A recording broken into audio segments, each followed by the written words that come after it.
এক নারী নামাজ আদায় করছিলেন। নীরব ঘর, সিজদায় ডুবেছিল তার মন আর আত্মা।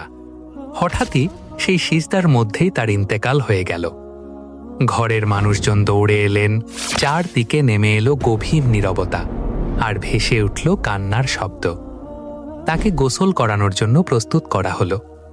যেই না তার শরীরে পানি ঢালা হলো, সাথে সাথেই তার দেহ থেকে ছড়িয়ে পড়ল এক অদ্ভুত, অপূর্ব, পবিত্র সুগন্ধ।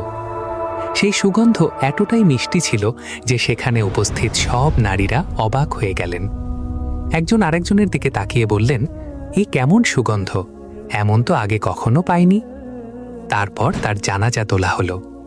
জানাজা যখন মহল্লার রাস্তা দিয়ে যাচ্ছিল, মানুষ থেমে থেমে তাকাচ্ছিল। চারদিকে একটাই প্রশ্ন, এই নারীকে, তার দেহ থেকে এত পবিত্র সুগন্ধ কেন আসছে? শেষমেশ তাকে কবর দেওয়া হলো।